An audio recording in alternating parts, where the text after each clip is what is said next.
What's going on, my people, my people? How y'all doing today? Welcome to another episode of Through a Culture Lens. I'm your host, Michael Anthony, and of course, I'm here with the talented, the smartest person I know, the person with 300 consecutive days without a bad day, Miss Amber Gray. What it Hey do? y'all, how's it going? Beautiful warm day in the mid-Atlantic. It's been Man, great. it is. It is. It's beautiful, isn't it? You know, it's been Gorgeous. like I know we've been complaining like the past couple weeks about the Whew. snow and how cold it is. Now it's just getting warm. Like my allergies is acting up, so Same. you And know. I'll take the allergies. I'll take a little bit of allergies. If I'm going to get a 75, 78 degree day, I'll take a little sneeze. I'll That's take a okay. little bit. I'll take a little bit. Just a And little sneeze. absolutely. And of course, you know, as we say all the time, welcome to our third host, which is you, obviously. So please put everything in the chat. And I see that my auntie's in the house. What's up, auntie? Hey, You know, I'm glad I auntie. sent you the link as well. Me You too. know, so of course, anybody who wants to say anything in the chat, as a matter of fact, throw your cities in the chat where you're from. Just say, hey, you know, of course, this is all community that we have here. So That's welcome right. again. All right, so then we can go ahead and get right to it. So, Let's well, go. actually, you know, before I even go there, sorry, guys. Okay. You know, today we're talking about Women's History Month. You know, we've had a series about it. You know, last week we sort of talked about the Golden Globes and then did like a dive on Women History Month. And then today we're going to be looking at Black female filmmakers. That's right. Mm-hmm. All right. Because we know they're out there, but not we need to give them their flowers and push them up into relevancy when some of them unfortunately died without that, and that was just unfortunate. So we're going to talk about that It is. historical It, women. it is, and you know they just don't get, you know, as you said, the flowers Hey that they need. Tobiah. But Yep, I exactly. was going on to buy. All right, Colorado Springs in the house. That's where I was born and raised. All right, big Oh, family. nice. Nice. Now, of course, first topic. You know, we always do industry news. Now, typically we talk about things about the industry like streaming or rights and money and ownership and things like that. That's Hey, typically what Aisha. we like to talk about. Today we Yeah, have to talk about a little bit of content. we do. We got to talk about this thing called Coming to America too. Maybe Um, you've heard of it, maybe you haven't. it has caused quite a stir, apparently online, where people are loving it, people are hating it. Yeah. You know, please give me your thoughts on what you felt about the movie Coming to America, and of course, everybody in the chat, put what you feel. We'll do a 5-star rating if you want to give it 1 star or 5 stars or whatever you need. So you and I, we kind of, let's be honest, you and I talked about it before it came out. And we're like, oh, we're about to sit through this trash, right? We're Mm-hmm. about to sit through this movie that nobody asked for type Mm-hmm. of mentality. Mm-hmm. But in actuality, I knew that I was not going to get one of my favorite movies in a sequel form. Mm-hmm. I knew this was it. I knew that this was going to be a completely different film. Mm-hmm. My expectations were very low and very realistic. And to be honest with you, Coming to America 2 delivered exactly what I wanted. It wasn't low expectations, just no expectation. I Well got put. Well put. okay, it wasn't low, it was just no. So I got exactly what I thought it was going to be, just a funny slapstick, kind of tongue-in-cheek comedy that wasn't meant to be serious. And I didn't have this visceral reaction that a lot of people had to Coming to America. Mm-hmm. I sat through it and I laughed. I mean, there's been some negativity when it comes to Leslie Jones. Mm-hmm. Leslie Jones, if you know, she was Akeem's baby mama in the Mm-hmm. movie. Mm-hmm. I've had mixed reviews when it comes to things that she's been in. I have not felt like she's been all that funny in a lot of things. I've liked her in SNL, some of her skits, but I always thought she was kind of one note with some of her comedy. But I loved her Mm-hmm. in this movie. She cracked me up. So let me just say this. I think that we have this really high margin when it comes to Black comedies, Mm-hmm. and we're very sensitive to our portrayal in comedy specifically, just historically because of how we've been portrayed or how Mm-hmm. white people portrayed us. Mhm. So I think there's this kind of like open wound when it comes to comedies. Mm-hmm. I got exactly what I needed. It was, as you put, an Adam Sandler-esque type of movie, which if white people are allowed to have these kind of Adam Sandler slapsticky jackass type movies, Mm-hmm. why can't we? And Mm-hmm. just have fun for fun's sake. Mm-hmm. Yeah, no, What are I your totally thoughts agree. on it? Oh, I totally agree. Well, first I gotta give a shout out to cousin Kelly Norris in there. Hey. What's up, cuz? Hey to you. And my Mhm. aunt Linda's in the building, and of course, my lady my sweet Aisha. Who fell asleep, who fell asleep on the movie. My girl was done. Like, we had a nice little weekend, you know, had like a little getaway or whatever. And yeah, by the time Sunday night came, my girl was like, She got underneath that blanket and got some popcorn and was out. Right. But I would say that, I mean, like you said, I think that I went into it, and me and you had talked about this before. I thought it was going to be trash. I thought it was going to be like straight garbage because I thought that it was going to trying to be too funny, you know, and try and outdo the first one. And I don't even think they tried to outdo the first one. I don't think they did at all. You know, I thought, you know, it was, and once again, once I settled into, because we watch so much Black, you know, content, and we're always critiquing it and looking at representation, to where I was like, well, you know what? Can I just sit back and actually watch this as an escape, you know, and just, you know, just look at something that's funny. And it was, you know, there was a few parts that I laughed out loud, you know. Me too. Leslie Jones, I'm not a big fan of hers on SNL. I did like her and the roles that they put her in. But then when she was in Ghostbusters, I wasn't feeling her. And she did a Netflix special. I just thought that she was just being loud to try to be funny. Yeah. And, you know, sometimes people try to be loud and thinking that's funny. And understandably, it was like that. But I thought that she was perfectly cast for this, you know. And she cracked me up. Right. And we all know women that are like this, you know.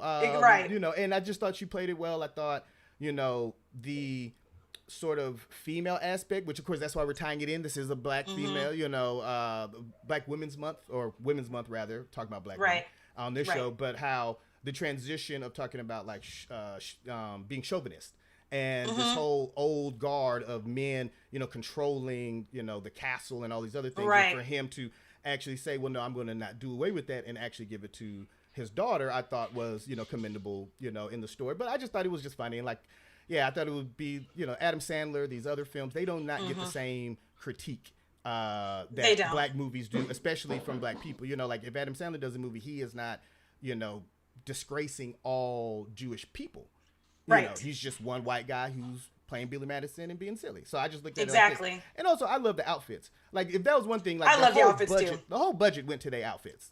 It did. It went to the outfits, and it went to the computer generation of making them younger. That's where all the money went. When they showed those scenes of them being younger, 20-something years old, that's where the money went. And actually, I thought they did that very well. Actually, it was so funny. This was done better than The Irishman, when they tried to make Al Pacino and Robert De Niro look young. Yeah. And that was a $200 million movie.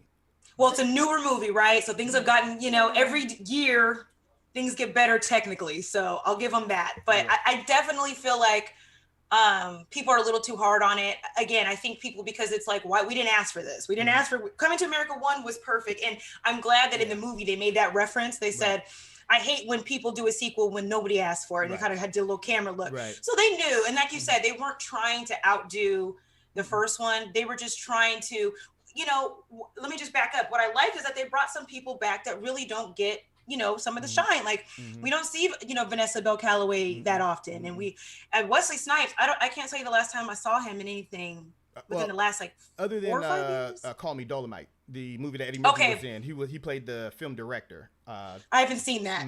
Yeah. The Eddie Murphy Netflix whenever he plays Dolomite. Yeah. That was sort of like both of their comebacks. So that's right. So yeah, it was nice to see them, and like I said, it was nice to even see like his wife. I actually don't know her name. I can't say last time I saw her either. Yeah, but I thought she played. I thought she was good in it too. I think there was a lot of people got paid. A lot of Black people got paid and hired. This was Rick Ross's house, in Atlanta. You know, in Atlanta. So, and of course, he had to do a cameo because it was at his house. Right. So I just thought that, you know, overall, I don't have this visceral reaction that I've been seeing. I do see the problems that people have, but I get to a space sometimes where let some things just breathe and be what they are. And not everything needs to be critiqued to the hilt. And I think this is one of those films where it's just like, let it just be a comedy where, you know, people are having these discussions about who's funnier, Eddie Murphy or Kevin Hart. It's like, why are we having this discussion? And we already know who's funnier in that duo, but I'll let you all decide, but Eddie Murphy anyway.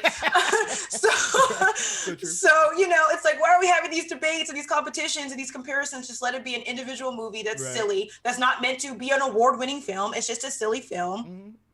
About a silly content, about a make-believe African country. let it be that, right. you know. Exactly. So. And I know my cousin Kelly, she put in there 3 stars. I think that's what I'll probably give it. I'll probably Yeah, give but it 3 3 stars. 3.5 stars. Exactly. I think that's good. That's fair. That's fair. It is. Yeah, I agree. Right. Oh, Uncle Pete's back in the building. You know, I know he wasn't here for the last show, or he probably was here. Oh, yeah, Uncle Pete. You know, we missed you. Right. And then my cousin, exactly. my little niece Savannah is also watching. Hi, with, Savannah. Yeah. So, yeah, the costuming, you're right. And she specifically told me to give her a shout out. So. Okay, well, I'm glad you did. Yeah. And Tobiah, you're right.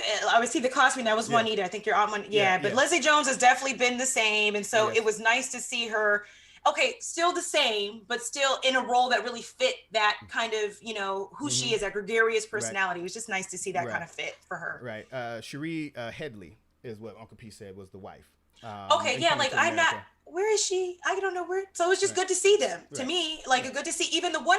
I actually was surprised to see that one barbershop character who wasn't Eddie Murphy or Arsenio Hall was still alive. I was actually shocked. I was like, he's still alive. So maybe, like, how old was he then? Right. So 30 years later, I'm like, good to see. He's probably in his 80s. I guess now. He probably was in his 50s maybe then. But it was great to see him, and they look good. He looked great. And the cameos was out as well. They had Gladys up in there, you know. Yeah. I mean, Salt and Pepper. Morgan Freeman was hilarious. Morgan Freeman was hilarious. That you know, so like doing that stuff and just knowing that they were being silly. I mean, James Earl Jones died. He's like, I'm gonna die now. Right. He looked and said, I'm gonna die now. And then like just funny. Just let it be. Yeah, it was funny. But of course we won't go too much into this, you know, but we definitely wanted to at least hit up this part right here. But you know, what we want to sort of get to is to sort of these Black female pioneers. You know, of course, anybody who's watched our show, they know we like to start at the beginning, then work our way sort of to the middle, and then we like to give it a nice little ending part. So, you know, talking about Black, you know, female pioneer filmmakers, there was a couple that you actually found out about, you know. I was shocked. Yeah, because when we did this, we thought we were going to find like 0. Yeah, we thought we were going to find literally a handful, and it really was going to start to like maybe the 40s or 50s, right? We thought it was going to be kind of an older, like a little bit, you know, within that time frame. But no, I went all the way back and I found 1922. So we had some women that were Black women who were pioneering in this space. You know, some of them unfortunately were one-offs, did one film and then kind of, you know, kind of exhausted that and then had to go back into servitude and go into like domestic work and that sort of thing. So one of those women so there's a couple women that were kind of doing the same thing at the same time. So we really don't have a true who was the first Black filmmaker per se, but Tressa Souders, right, who was on the left. Yes. I found some information about her. So she was in the Midwest. She was in Missouri. And in 1922, she wrote, produced, and directed a film. That film was called A Woman's Error. And this was something that really took off during that time frame because it was, first of all, unique perspective to see, you know, a Black woman creating a film. And then just, again, we're talking about a time frame where Black people were not really owning their creative media. It was white people dressed up as Black people, blackface. So we weren't really able to really creatively go into those spaces and create, you know, these works. So to see that there were Black women doing this was like really inspiring, honestly. So she created this film. It was distributed by an African-American film exhibitor company out of Kansas City, Missouri. And they handled the film and kind of wherever they could show it, because it was hard then too. Like we had to either own, Black people had to own theaters to get our stuff shown, or they were kind of shown in like churches and auditoriums and kind of these smaller venues. So she was able to get this film produced, you know, directed and shown into different areas. And some of the journalistic works at the time were saying it was like, you know, the first of its kind and really a true asset to our race. And some of these really glowing kind of numbers, a true depiction of Negro life was one of the things that they said. So this was her first, unfortunately, and only film that they could find, which I don't even know if there's even footage of it. There's more so just kind of like anecdotal information from you know, newspapers and things like that. So after she did that, she moved to Los Angeles, and then from Los Angeles, she moved to San Francisco. And I think she tried to kind of continue this kind of filmmaking space, but things obviously were just unfair at the time. So she ended up doing domestic work in San Francisco, and then died at 97, I believe. And so she died in like the mid 90s. So yeah, that was kind of a sad story, but also inspiring that she was able to get this done. And then we have another woman who's story was amazing too. So around the same time, so the Midwest had some pretty amazing creative things come out for Black women. So so Tressa, she was in Missouri, and then we've got Mary P. Williams. She was in Kansas City, Kansas, I believe. So she was a highly educated woman. She was a school teacher. She was a political lecturer that traveled and really got Black people inspired about, political topics and, topics that were important in the time. She gave speeches, and this was all in the 1890s with her. So she was doing all this stuff in the in the 1890s. So she was doing, she was editor-in-chief of a newspaper, a weekly newspaper called The New Era. She was the editor-in-chief of Women's Voice as well. So she was just working. She was a working woman. She wasn't. I think we said 1990s, 1900s. Oh, it was 1890s that she started. 1890s that she started, and then she kind of worked her way into doing some editorial things in the early 1900s. Yeah. Okay. So by the time the early 1900s came along, and she was still doing kind of this teaching, political work, she moved on and did something in 1923. She wrote, produced, and acted in a 5-reel crime drama in 1923. This was called The Flames of Wrath. And she was able to distribute this through her own film company with her husband at the time. So her husband helped her by he was a serial entrepreneur in the late 80s, early 1900s. So he helped her distribute the film. They created a whole company for her to do this. So that same year, he was killed. So after they created this distribution company to actually get this 5-reel film out, he was killed. And so she was able to get it out. It ended up being, fairly successful. And then she remarried after that, and still kind of, created pamphlets about political topics, still was editing. I don't see much about any film work she did after that. But in 1932, once she was remarried and still really active politically in her community, she was lured into something, still don't quite know the details. She was lured to helping, quote unquote, a community member or a neighbor. And she was subsequently murdered right after that. So again, life kind of cut short or kind of stifled during that time frame. To me, she was another one where I'm like, this woman was editing, editor-in-chief and creating pamphlets and a political speaker and doing all these things at a time where women specifically, weren't able to do a whole lot, but let alone a Black woman was doing all this stuff. So I'm sure she probably caught the ire of some person who didn't think she should have been doing some of these things. Just speculation, who knows, that it, ended in her demise. So so that was Maria P. Williams. We have some show note information, which is just, really cool. I wish we had some stuff to show you guys. That would be great. Yeah, that's what we don't. Yeah, that's what I was gonna say. Is that unfortunately, none of this stuff we've been able to find anywhere. Like, really, this is sort of like newspaper reporting and other people sort of passing down the lineage. But because people know film, it's very sensitive. It's like an organic material, and with film, most of us are old enough to remember when we developed film. So if you do not store film in a airtight location where it's not too hot, not too cold, it will disintegrate. And that's basically what happened to a lot of these films back then. Is that if somebody died, like Mary P. Williams, she was probably the caretaker of all of her films.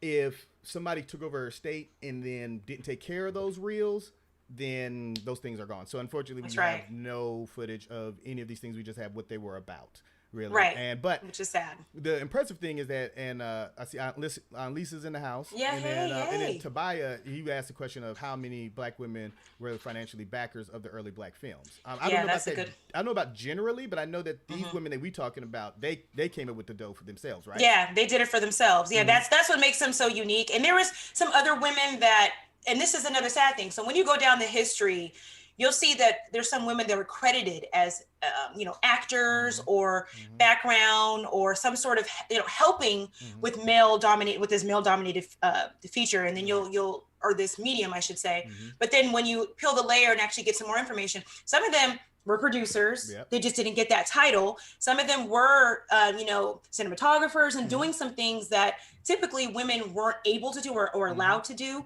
but they weren't given the credit because they were women. Right. So who knows? I wish I knew what what kind of how many Black female producers there were in history, but I just don't think we'll ever really truly know. But as you guys know, with our history anyways, it's so scattered and so fragmented that we're just trying to get the pieces together, and there's still more research that needs to be done to help Exactly. uncover some of these other stories. And then we That's also right. have these other two ladies. We have Madame Toussaint Welcome and also Yes.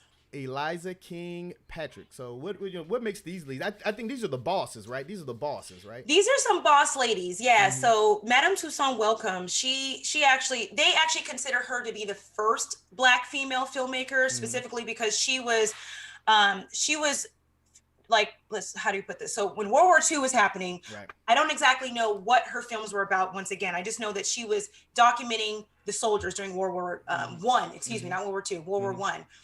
So I know that she was doing a lot of that, and her brother was a famous photographer. So they kind of had this kind of creative, space within their home. And so she was considered arguably the first female filmmaker. So she directed Black Soldiers during World War One. It was a 12-part documentary. And this was 1920, Madame Toussaint Welcome. I want to say it's the early because it's World War One. Yeah, so it was around that time. So we don't have any footage of that, but her husband 1916, I think it says. 1916, even earlier than the other two. So yeah, she's credited as the first female filmmaker, but the three of them kind of get the same title because of the time frame of them all kind of doing things within a 5-year plus or minus within, But yeah, so her husband, they created the Motion Picture Exchange. So they also created a production company to get all this stuff out there. So again, another boss, similar to the Mary P. Williams story. So she's also somebody that's like, we need to do more, wish there was more information and more research and more footage, but she's also a boss lady. Yeah. Sure. I mean, and for her to, have her own, even though it was called Exchange, but it was basically like a studio. Like they were trying to. It was a studio, exactly. They were not only producing their own content, but then, at least when you think of Exchange, especially in those days, you would think of like now they're taking in other work and then helping try to help distribute, more of what they called. Now at the time, these weren't called Black films like we call them now. At the time, these were race films, That's right. Because of course during the early time, that's whenever you had the vaudeville and the Chitlin circuit going on, but then also white cinema was definitely doing the blackface. So then race films were the response, especially to Birth of a Nation, which if you haven't caught our first episode and we went a deep dive into that, please check it out. And so just a whole plethora of just this of films came out from the Black community in response. And they actually had to call them midnight rambles, I believe is what it's called, of whenever African Americans had to go to the movie starting at 12 o'clock at night and then watch a movie from 12 until 2 because of the race of their color. So, once again, dealing with this time during Reconstruction and then purchasing a camera, purchasing film, and then the technique to even process film and then shoot with film. Like I don't even shoot with film. I shot with film one time and I had such a headache with it. I was like, I'm going digital until I can find a cinematographer who can shoot film for me. Because like, if you open up that film and expose it to the light, it's done. If it gets jammed up, it's jammed. And then also editing film, like now we can digitize it. At that time, they had to have these huge flatbeds and then cut the film in pieces and then stitch it together with tape. So an editing process, for like a 15-minute film could possibly take like 3 weeks. Just because, of the whole processing of the film and things like that. So, for these women to be, in that, space is just amazing. I just find it amazing. Yeah, I mean, it just like you said, just the technicality of it all. And probably the expense, right? Like how expensive that probably was back then. It's expensive now. We do it digitally. So imagine then, it's unbelievable. And it was new, and it's new technology. It's almost like when the new iPhone drops, that joint is $1,500, Exactly. A Mac computer with that. Think about a film camera, especially with inflation and during the time of like depression and stuff like that. These women were doing it. That's right. Yeah. So she's definitely one that all of them were just really inspiring to read about. And then the next one. So this one, Eloise King Patrick. It's Eloise King Patrick Gist is her full name. Yeah, no problem. So she and her husband, again, it's a lot of husband-wife teams with this. So Black her and her love. husband, Black Love, exactly. Hashtag Black Love. They produced, most of their films were spiritual in nature. So they created a lot of films that had a lot to do with Christianity, evangelical Christian. Yeah, and she was, interestingly enough, she was Baha'i. Correct me if I'm wrong. I don't know how to say that right. Baha'i faith, and her husband was evangelical Christian. So they were creating a lot of films, and theirs were probably the most popular from that era. They had 2 films. One was Hellbound Train and Verdict Not Guilty. They shot these on 16 millimeter film. Mm-hmm. So similar to what we're talking about. Mm-hmm. So their films were so highly requested and so popular that they were like hauling, you know, these 16 millimeter films, setting them up in these churches, setting them up in these Black owned theaters and that sort of thing. For years. I mean, we're talking about this was really, really popular for at least, I think 40 or 50 years. People were really interested in their particular work, and they did their films. So Hellbound Train was 1929, Right. Just to 1930. And I actually think, you know, they don't say if they're saying it's a film, but they've given it like a time frame. So I'm not sure if that was considered, maybe it was a series of some sort, but they're calling it a film. Right. And then Verdict Not Guilty, again, that was 1930 to 1933. So that could really maybe be a serial or some sort of series or something. Yeah. Yeah. Mm-hmm. Yeah, exactly. So essentially they were so popular that the Library of Congress wanted to take the old 16 millimeter footage that they had that they're, you know, from 1929 and put it in the Library of Congress and then digitize it. Mm-hmm. Like Michael just said, I mean, we're talking about majority of this film was destroyed or out of order or pieces cut, you know, based on various things that they were trying to edit out. So it was a true endeavor. And I don't know, based off this information, if they actually were able to make anything out of that, if they were able to really digitize it. Right. But I know that it was something they were attempting to do because that's how popular these particular films were. Right. So, yeah, so they actually screened at the NAACP for years. So they probably, out of the group, had the most popular kind of information, or the popular films, I should say. So like specifically the Verdict Not Guilty. That particular one had some, for the time frame of 1929, had some pretty like heavy topics about just ill treatment of Black people. It was a crime drama documentary, commentary sort of thing. And it really was, you know, kind of pointing the finger of what was happening during the time, which a lot of them didn't always do that because of the backlash they might receive. But this one did kind of get to that level of commentary. Right. And then one of the things too that was very innovative about these people is, of course, we're talking about money, and so they didn't have the backing of the studio, so they had to obviously finance it themselves. So a lot of them, whenever people talk about these films, you know, they always say, you give them some type of critique because it wasn't well acted, or maybe you know, something like that. But most of these people, they just had to find people off the street. You know, like I know, like in the article that we were talking about with this, with Eloise, you know, she had to hire, you know, just get people off the street and be like, can you be in this film? And of course, during this time, this is during silent films too. So then somebody could just act something out and then you put up a little thing that says the words. But, you know, like they were trying to keep all of their budgets low because as opposed to a studio being able to send out all of these reels, some of these people had to deliver their films to each theater independently, you know, so they would have one screening, just like the Chitlin circuit was. They would go, you know, screen their film, take out the box office, pack up, go to the next stop, as opposed to being able to be shown like Birth of a Nation, which was shown in like 5,000 theaters and had a massive marketing campaign behind it.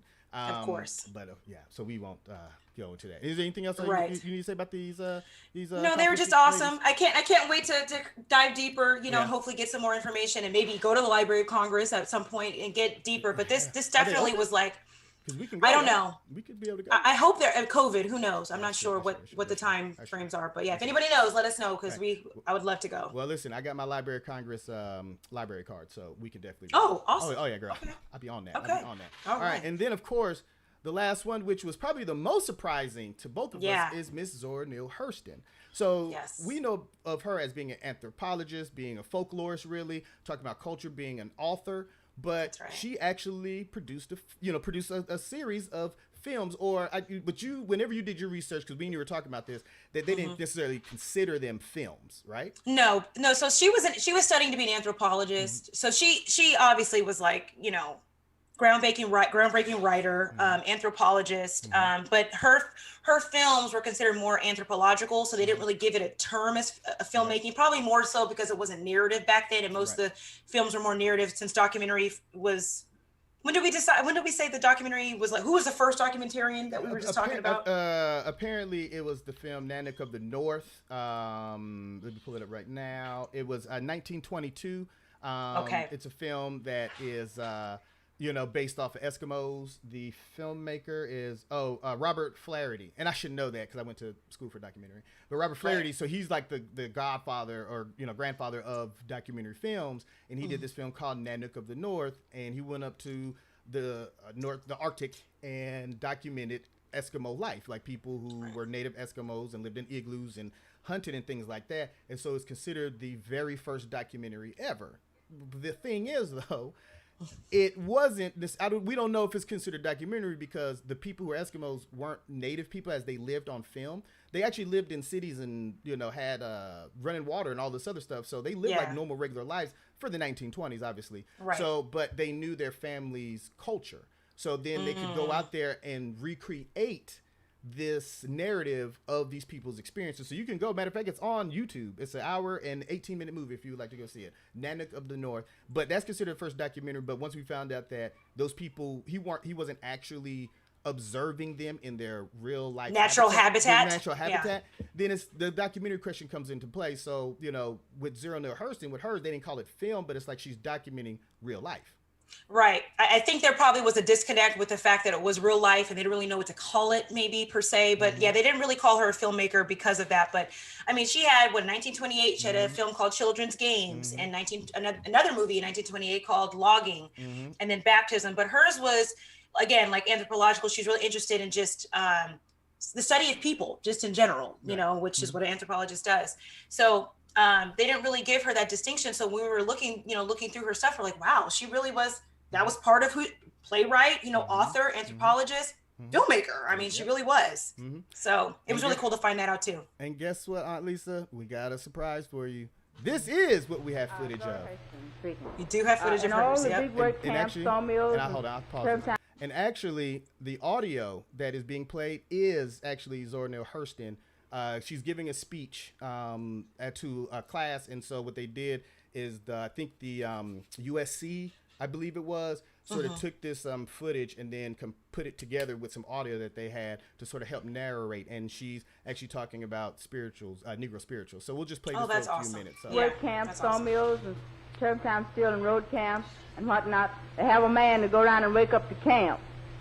And he has various chants and hollers to wake him up, and sometimes he makes them up as he goes along. Well, I heard these at Loafman, a big sawmill down in Polk County.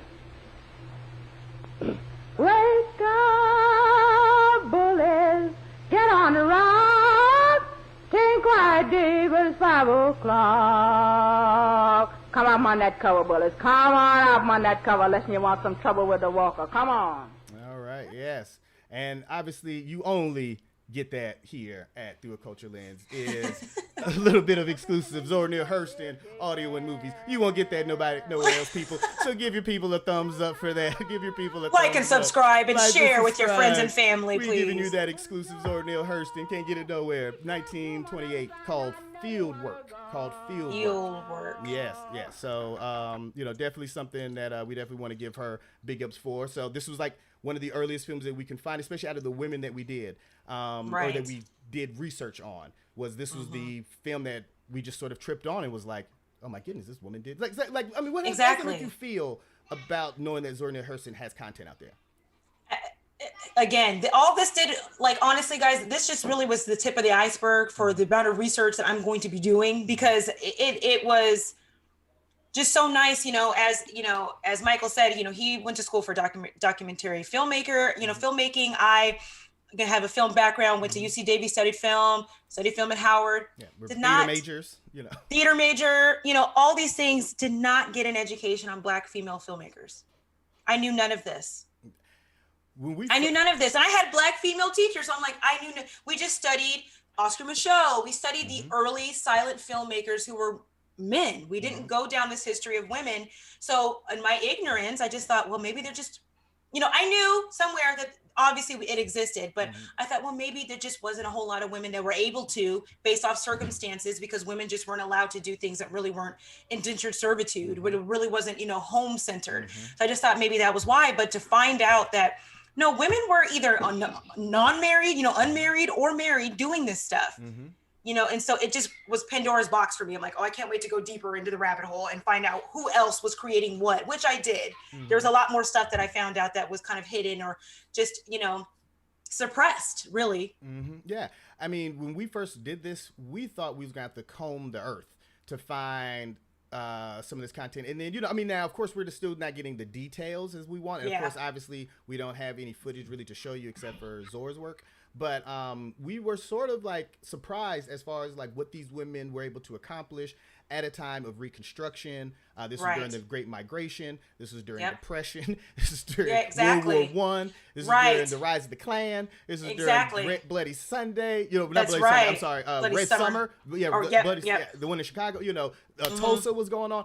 So for Black people to still persevere during that time and make sure that we produce our own content for our own people because nobody else is going to represent us. Right. Once again, this is the same conversation that we have all the time now that they were having almost 100, but now about 100 years ago, over 100 years ago, with this sort of conversation of content. Exactly.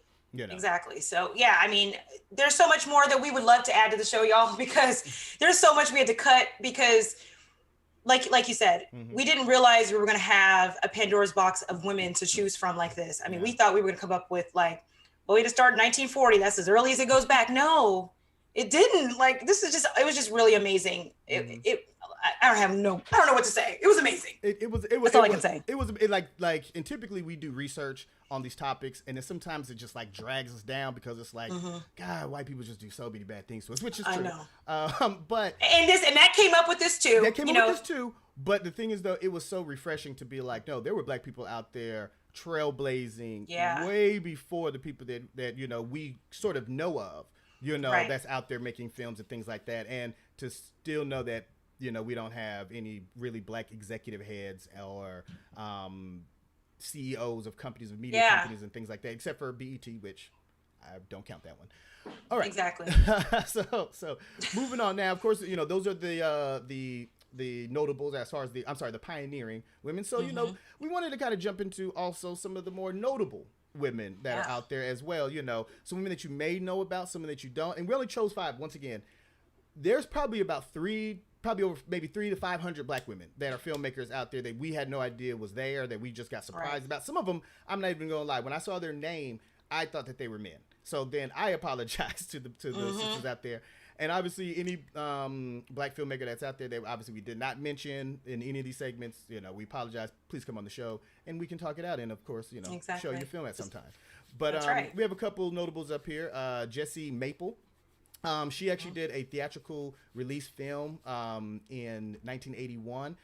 It was called Will, and it actually talked about like basically women professional basketball, and it was Loretta Devine's debut film. And also she did another follow-up film after that. I lost the name of what that one was called, but basically it was another one about sort of women in sports. She did like this groundbreaking film about Black women in sports. Right. And then of course Angela Bassett. I just didn't know that Angela Bassett directed anything. And then I didn't even know that she directed the Whitney Houston biopic.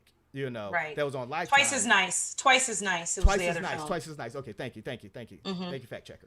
And Angela Bassett, did Whitney in 2015, which I didn't know that. I didn't know she did that. Had no idea. And then Julie Dash, who did Daughters of the Dust, and then it seemed like we just didn't hear from her because that was like a really big movie in the early 90s. But really, she's actually been doing a lot of other work. She's been hold on, I got her actually right here. What else? What else have you been doing? Oh, she did. She's doing Queen Sugar. She's been directing Queen Sugar, the series. Yeah, she also did the Rosa Parks story with Angela Bassett. That's right. That's right. You see the connection there?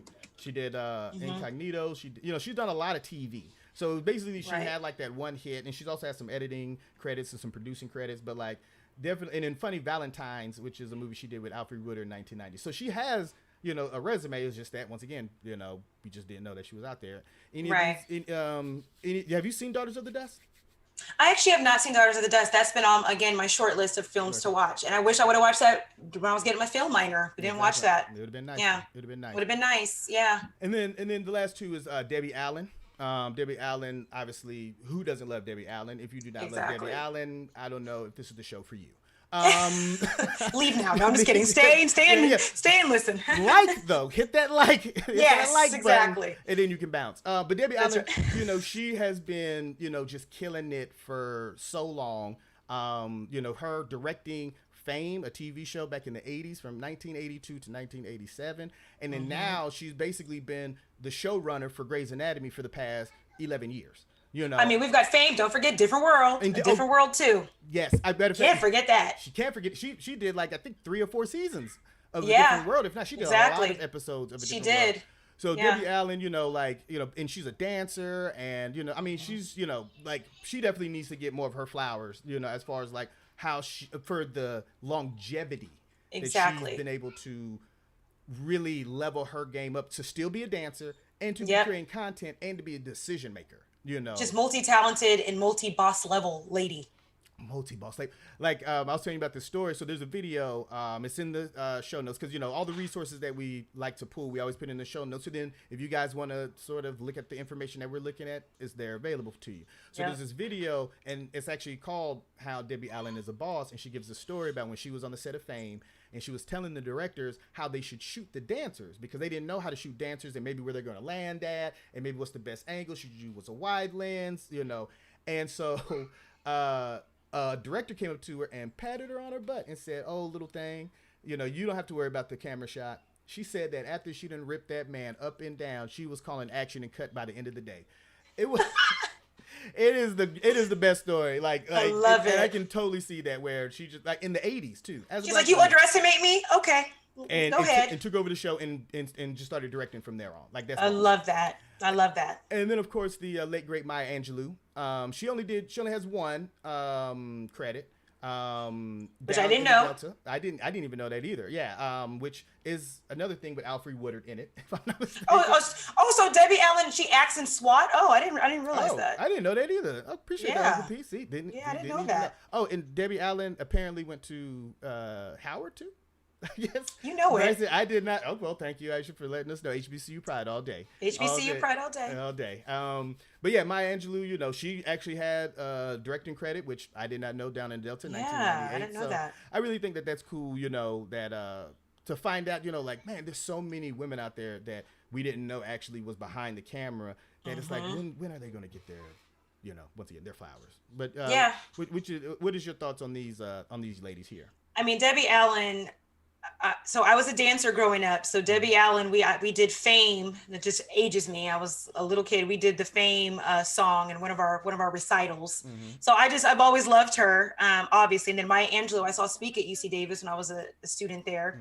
So both of them are just definitely inspiration. So again, this has just been like inspiring information, showing that we can overcome anything. We can do whatever we want, regardless of people patting us on the butt and telling us to go sit down. We could do anything. So this was just like, wow. Right. So cool. And here's the video of Debbie Allen when she, you know, that video I was telling you about. Once again, it's in the thing. But I mean, just her accomplishments of why she's a boss is just, you know, it's like you just have nothing but respect for this woman right here. Definitely. And then of course, you know, my aunt, she said that she also created the hot chocolate nutcracker. You know. Yeah, I just saw that. I just saw that in the notes. And Diamond's right. Hey, Diamond. I had no idea either about Maya Angelou. Like, what else? Like, this is the thing. It's like we're just so stifled in certain ways that you never know truly the potential. And that's just throughout history for Black people in general. It's like. Right.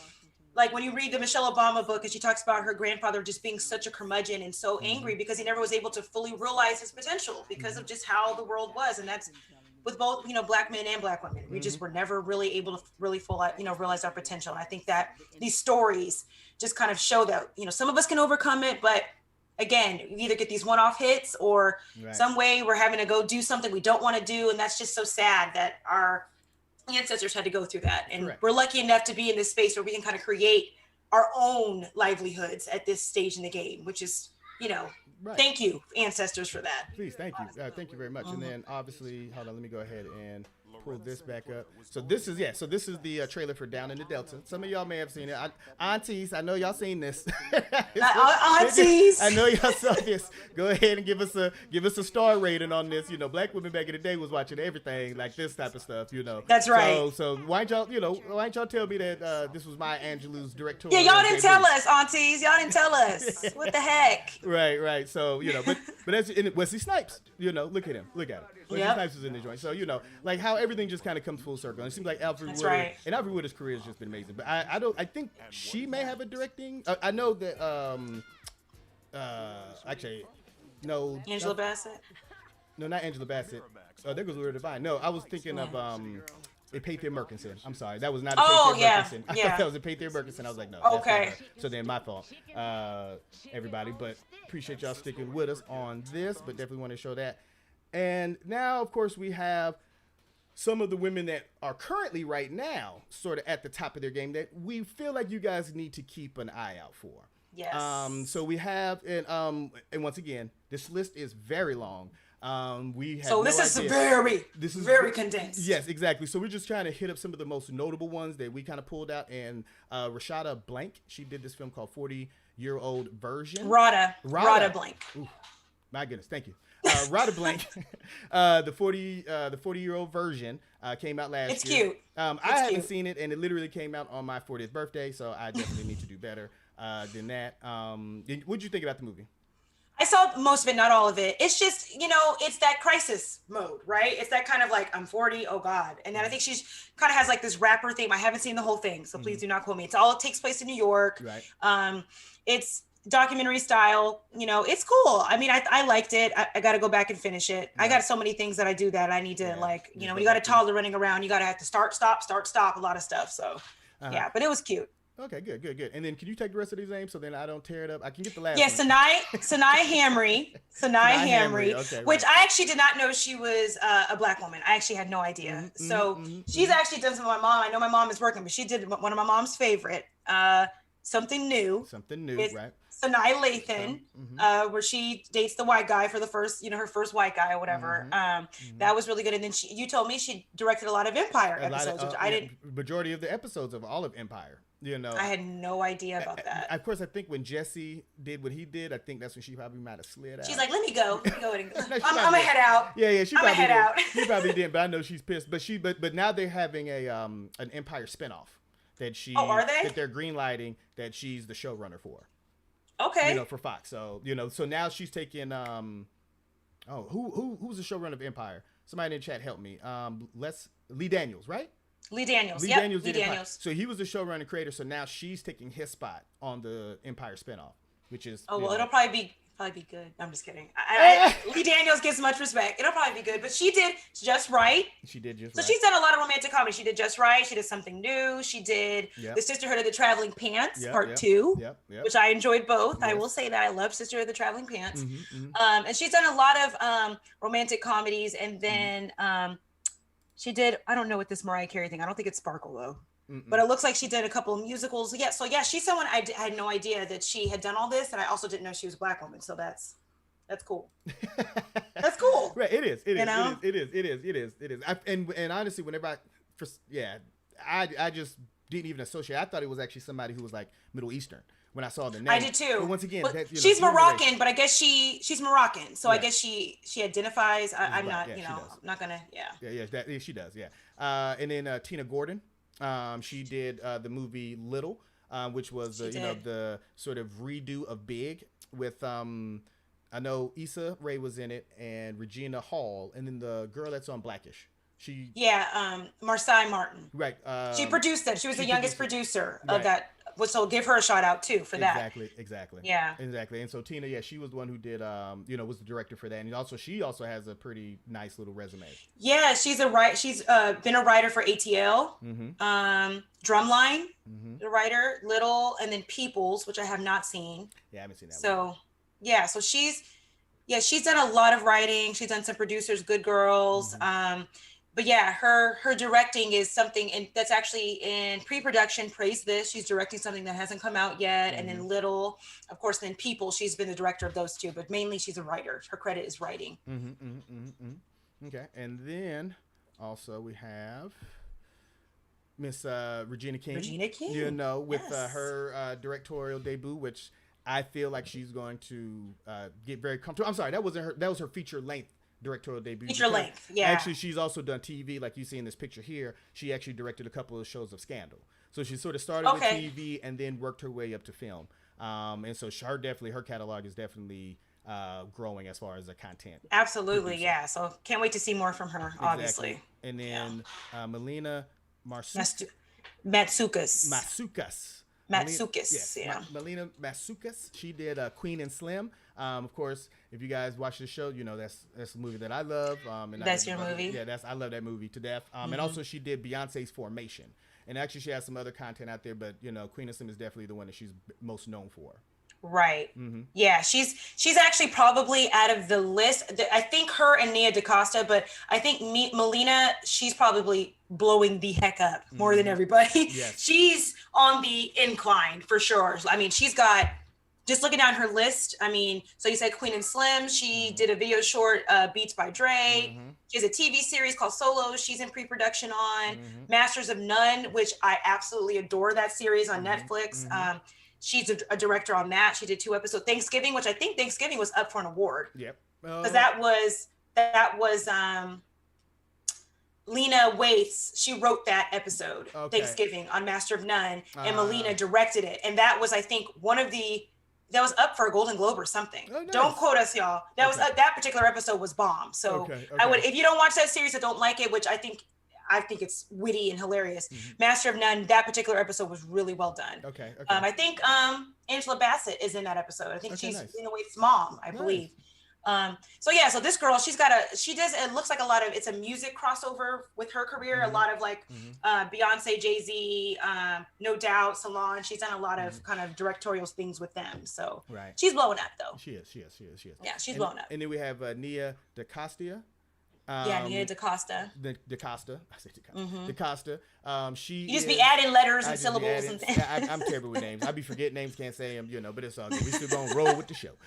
Exactly. She's known for doing the Old Guard. No, I'm sorry. This is not the Old Guard. No. No. She got Candyman coming out this year. Correct. She got Candyman off the strength of Jordan Peele.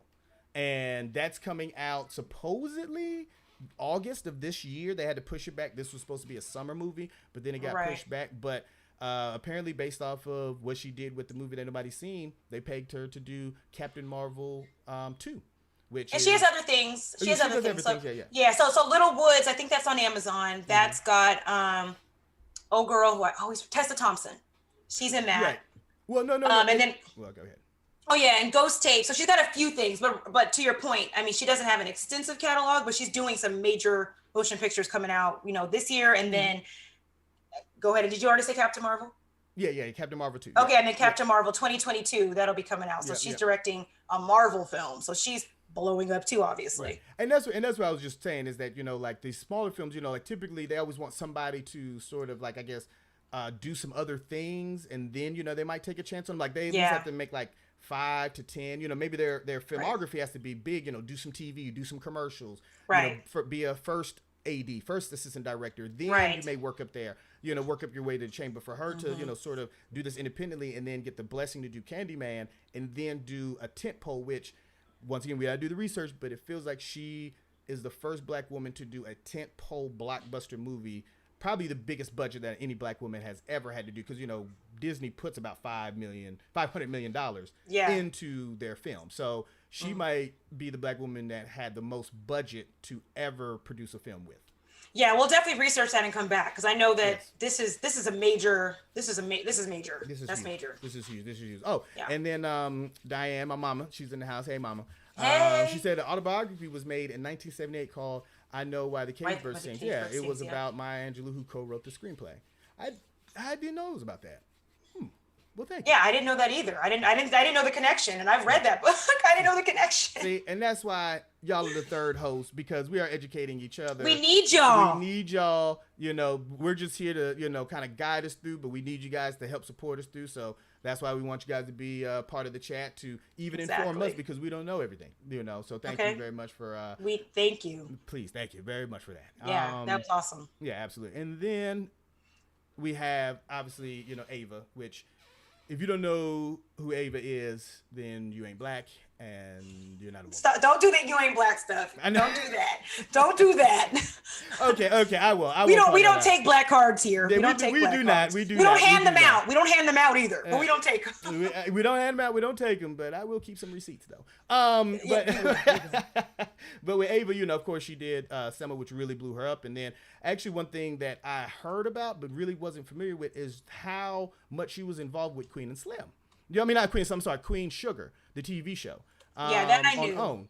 Yeah, yeah. I didn't know. And the crazy thing about with Queen Sugar is that if every episode has been directed by a Black woman, which is dope. So it's almost like this sort of stepping stone for Black female filmmakers to sort of get more experience in the craft, so then when they go out they can do bigger and better projects. And it's just amazing. Even Julie Dash has done a couple episodes here, so I think her sort of using her platform to then also bring up other people is just amazing. It's always amazing to see Black people do that. So amazing. Yep. Agreed. Yeah. Awesome. Any movies that you like or don't like? What's your favorite? I know. 13th. Yeah. Yeah, I mean, how can you get better? I mean, that was great. Obviously, I love Queen and Sugar, but it's another series I need to get back on. But I thought that was one of those shows that was beautifully directed. Period. So it's nice to know that it's a bunch of Black women doing it. So that's good to know. But I don't know. I like her. I follow her on social media. She seems to be like what you said. Like she's got a company called Array. I believe it's called Array Media, and I think that's actually her whole job. With that company is to kind of be that mentor to Black female filmmakers, or just female filmmakers. But so yeah, I love that. I love her. It is. And then of course we have Garrett Bradley, and the reason why kind of put her up here is because she has this very, very interesting documentary that came out in Sundance, and it actually won her Best Director at the Sundance Film Festival. And it's the story about this woman who, her and her husband committed a crime like 18 years ago, and her husband went to prison and was on a 60-year bid to go to prison. And so what she did is that she had to raise their 2 sons by herself and then become an entrepreneur. But then every day she was fighting to get him back home. And it's just this woman's journey of, getting her kids home. And so it's been considered one of the greatest documentaries. Once again, I just found out about this doing research, but then just doing some research on it, and the reviews that she's been getting out of Sundance, they said it's a masterpiece. Yeah. Oh, When They See Us, 1,000%. 1,000%. When they see, I like last year. Yeah, that was. I love that. I love 13th. I think 13th for me, it shook up people, even though it was things we already knew. I feel like that shook up white people. But I mean, it was information that was already out there, but she framed it in a way that it shook up a lot of communities. Right. But When They See Us, I mean, that's one of those movies I can't watch again. Yeah, it ripped me to shreds. I can't watch that again. That was a tough one. Yeah, but I agreed. But this sounds. I mean, I can't wait to see this. Yeah. I mean, and it's shot in all black and white, and there is a resolution to the end of this. I haven't seen it either, but I do know what happens at the end, and I think people will be very pleased. I would hope. Okay. It's one of those things of I don't want to give too much away, but I would say this is definitely a film that you should be on the lookout for. It's called Time. And, another African-American, sister, which I know she doesn't look black, but, she is. Okay. All right. I love it. Yeah. I love to see it. Garrett Bradley. All right. And, of course, once again, we talked about, there's so many African-American women out there that, there's this list that they have out there of, this year. So this past year, there was a list of Black filmmakers that Sundance wanted to sort of give a shout out for. And Sundance, for anybody who doesn't know what Sundance is the top film festival in the world. Well, them in Cannes. Basically, if you're a filmmaker, you get your film in Sundance, you're pretty much guaranteed to get distribution or at least a good write-up, or people will know about it. And a lot of films get discovered there. A lot of filmmakers get discovered there. And so they wanted to do a quick little shout out as far as all of the Black filmmakers up there, and there was actually a noticeable amount of African American women represented. A lot. Yeah, it was pretty shocking. Just going down that list, I'm seeing again, some of these we haven't seen because it just happened. Sundance is in February in Provo, Utah, I believe. It just happened a couple weeks ago. But we'll be there one day. Yeah, we're gonna get there. But they had 2 women, Jamila Wignut and Fia Daye. I'm sorry, Jessica. I'm sorry, Bashir is her name. Those are the feature length, and then they had a couple for short films in there. And so this is something in the show notes. So obviously, if you wanted to see some up and coming Black filmmakers that are coming up, in the ranks and sort of what they have, I think this would be a good resource for you guys to take a look at. Absolutely. And then, and there was also another part about the Sundance that also they sort of wanted to mention, and it's sort of this new Black woman in transmedia storytelling. So if people are not from, know exactly what transmedia storytelling is, basically transmedia storytelling is using computer programming or other hardware to sort of tell a story. So you're not just having your story in a 16:9 box, as far as what we know as a movie. So we have women out here who are doing art installations. We have women out here who are doing VR experiences. So this is one right here. I'm going to show this in the stream. Oh, hold on. It's not showing up right now. Hold on one second. Oh, I got it. Oh, I can there we see go. It's already beautiful. Yeah, there it is. So this is, this one here is called Change. The Changing Same, episode 1. It's called The Dilemma, and this was at Sundance, and this was basically the Black experience of dealing with the police, but it's done with VR headset. So it's like, now we have Black women who are now starting to not only just be filmmakers, but then now starting to be installators, artists, and starting to get into these other mediums. Yeah, these multimedia platforms. That's awesome. And once again, this is all in that list. And I know I have the one. I believe I have the one for the Secret Garden. This is another one that is also. This one is more of a immersive web experience. So I believe this is something that's going to be online soon. But it was at Sundance, and it's just like, once again, an art installation. I think they're going to be having these things with COVID where people can actually go into a building and interact with this, like an art installation. But, now Black women's stories are being told in so many different and interesting ways, and I just think that it's just amazing. I can't wait to experience this. This just looks... COVID, go away. I can't wait. I can't wait to... That just looks so cool. It looks amazing. I'm just so happy to see us. Masks and they're interacting. Yeah, they do. Like, come here so I can wear my mask and come enjoy that, because that's amazing. This is the kind of stuff that I love to see, just us being innovative and us using technology in ways like this, because, just obviously we're not highlighted, in the film space, but we're also not highlighted in the tech space. Like, we're not highlighted in any of these spaces. So just to see this is just, again, and this is, and the lady's name is Stephanie Dinkins. And actually she had 2 works that was actually at Sundance. She had this one. Hold on, let me see if I can find it. She had this one, which is Secret Garden, and then also she had another one. Let me see. I couldn't find the anything for that as far as any video, but this is her right here. That's amazing. So she had 2 art, pieces of work that were shown at Sundance. So that's amazing for her to not only be able to do this work, but then also submit 2 separate ones, in the same category. In the same category, yeah. Right. So once again, someone to watch out for sure. Somebody to watch out for. Yeah. So definitely got the Black girl magic, going on, up in this piece. That's right. Oh, I love that.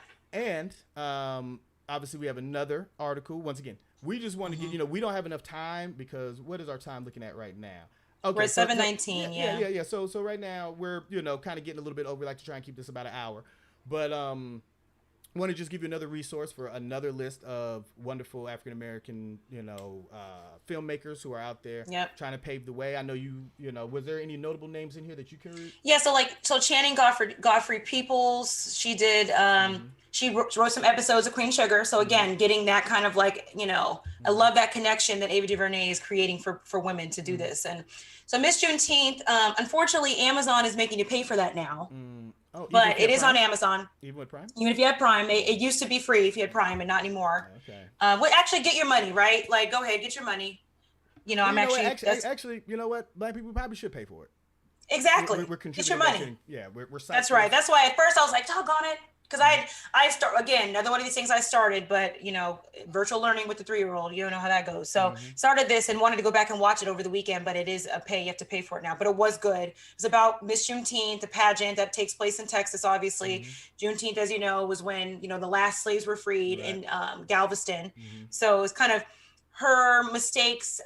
Nicole Beharie, the mother, some of the mistakes she made was trying to kind of prevent her daughter from making the same mistakes. And also this pageant is also looming, which her daughter doesn't want to do. She's kind of forcing her to do it. Kind of this mother-daughter relationship. And it was, directed again by a Black woman, Channing Godfrey Peoples. It was a really sweet story. And then on this list too, Pierre. She has this network on YouTube that actually I had been obsessed with for about 8-9 years ago, called Black and Sexy TV, and she started that.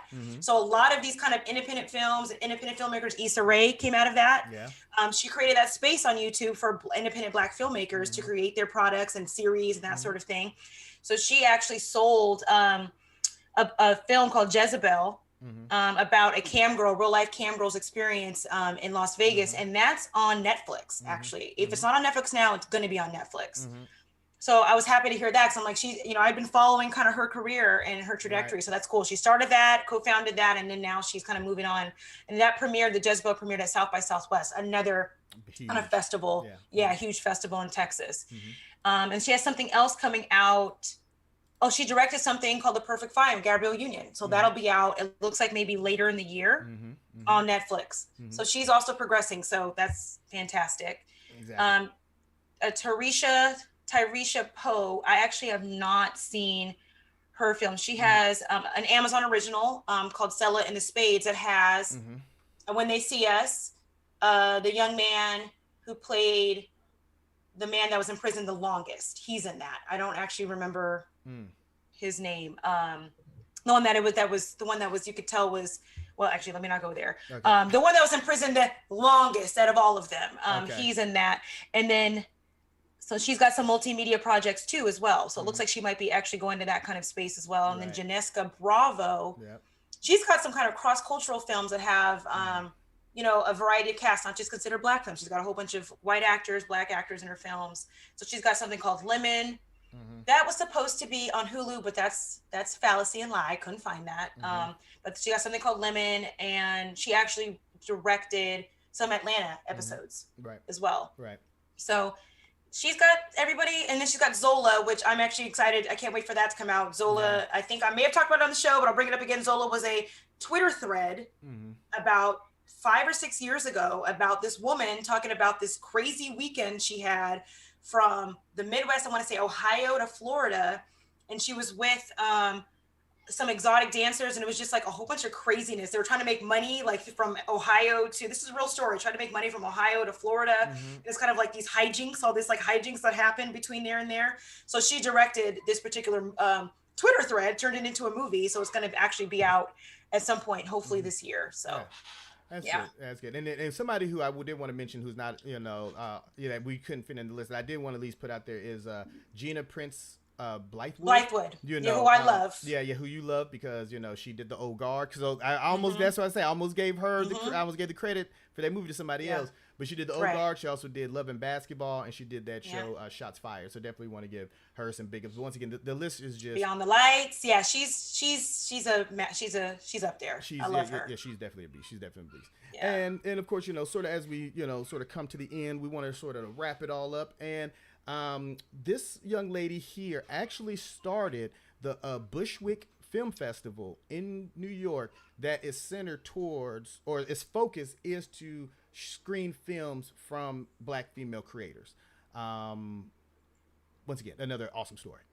Yeah. I don't know what else to say about it. I mean, she's got great sponsorships. I mean, this has been out for about 8 or 9 years, you said? Yep. Maybe a decade? 13 years. 13 years, yep. 13 years. Yep.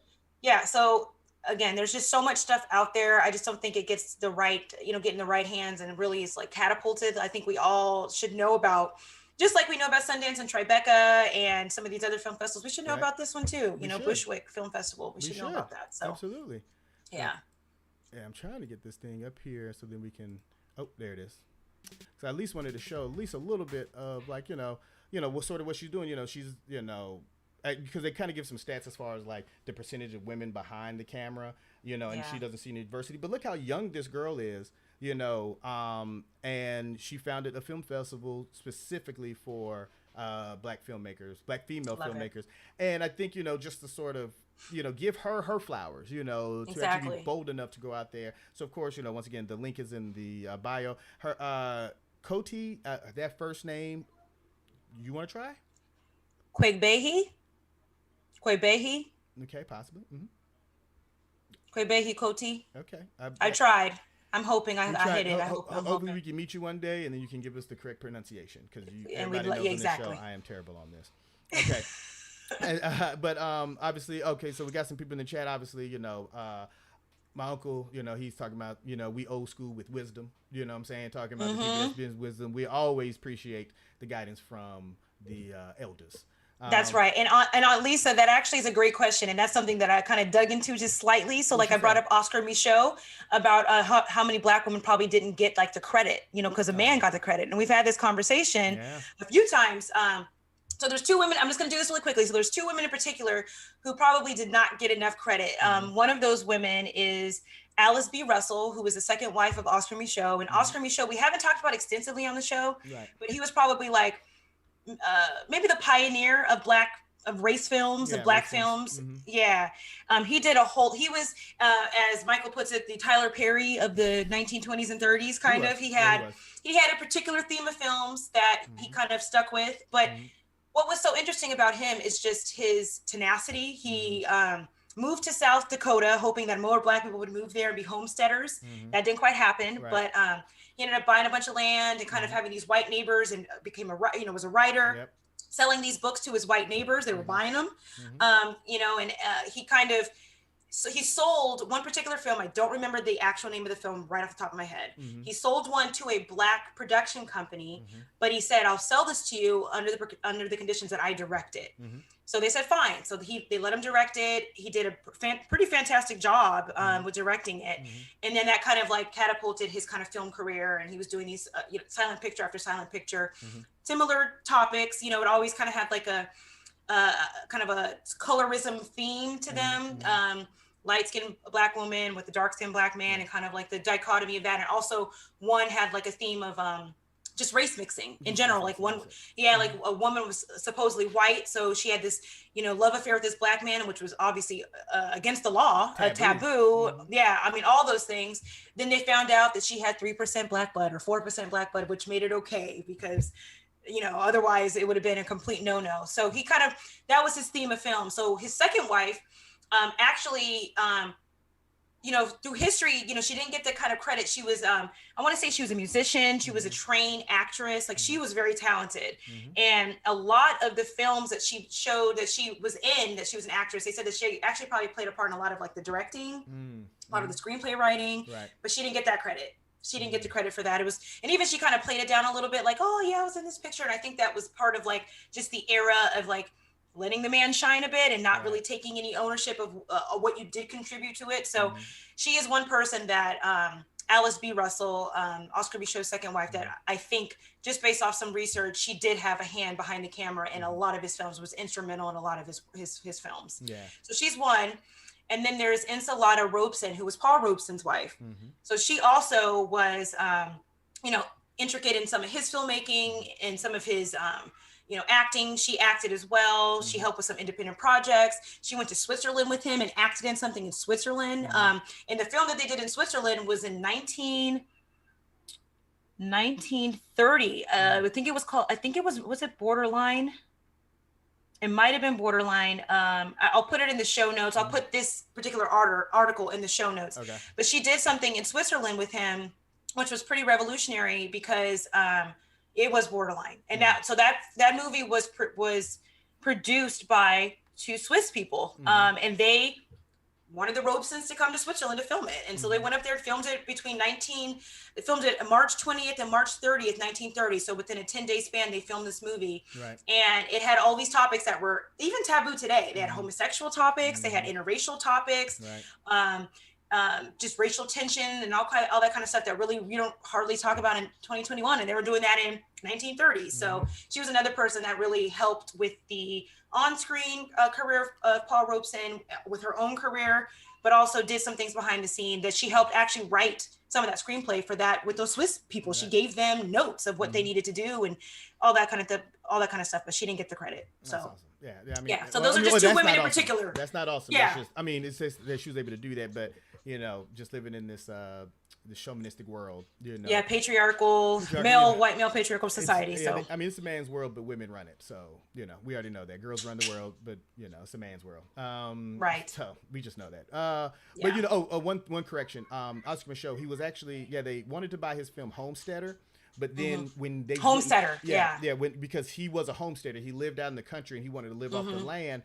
So, but then of course crops were bad and he was a black man, so he had to write these books, and that's when he sold them, like you were talking about. And then I think it was Lincoln Film Company came to Lincoln to get his film, and when he wanted to direct it, when they said no, he financed the movie himself. Got it. Yeah, Okay. Yeah. So he didn't even use their money because he wanted to direct it, and then he was like, "Oh, well, I can do this. I can do this." And then he just did it. He just raised the money, and he was a hustler too. So he just, sort of raised the money, cut corners where he could, and did the movie. And once again, because it was targeted to black people during the time, and because the lack of diversity on screen, then that's what got him. And then he saw the wealth in that. Right, but to your Phil's point, I've been to several Black film festivals. It's just nice that this particular one is helping Black women, and they're funding. Correct. They're getting a lot of funding for specifically Black female interests and Black female content. Oh yeah. But yeah, I've been to Urban World Film Festival. I've been to a couple. So yeah, they definitely are out there for sure. We just wanted, this one is specifically targeted to African American, that's Black right. women, or just women just in media particularly, that's what their curated set is. But yeah, I've been to the African American, the Martha's Vineyard African American Film Festival. Yeah, that one I can't wait to go to. The DC Black Film Festival. Yeah, I mean, Black Film Festival everywhere. Yeah. Which, of course, that's probably another conversation that we're going to have on another episode, because especially now that people aren't going to the movies, film festivals are moving virtually, but it's not, it's kind of hurting the independent filmmaker right now. Yeah. But for sure. We'll get to that at another point, though. But I think I don't know if there's anything else on the show, Flo. I don't think so. I think we pretty much covered everything, right? Yeah, I think we did. I mean, guys, you should see the list of people we had to cut. Oh my God, so we tried to give as concise as we could, but it's definitely not a complete list of anything. There's a lot of women out there doing the doggone thing. Exactly. So we hope that just like what we do whenever we watch a movie, go do a little research, and you'll just find out all of this other things, and we can start giving these ladies their flowers. And exactly. But always thank you for coming through. Please give us a shout out. Thank you, Mama. Thank you, Auntie. Please share with your friends, your coworkers, your family. Like, subscribe, get your notification bell on. Exactly. Yep. So then we can just try and get this out to more people, because we want to make this show bigger and better, and obviously the more people that we can reach for content that if hopefully you guys like what we're doing, and giving us a thumbs up, the algorithm really helps, and then getting it out to more people so we can have more of a conversation, because what kind of conversations we have here, the more the merrier, obviously. That's right. All right. So any other shout outs, anything closing? Just to the fam that always is there. We love y'all. Thank you. And the new people that are here today, and people that don't comment, once again, thank you. We appreciate you guys and your support every time, all the time. All the time. I'm just appreciate it. Love y'all. Y'all keep us going with doing this, even though we love doing this, but then we know that we have to come and have this conversation with you, and that's always worth it. Exactly. So until next time. Oh, I'm sorry. I was about to move on.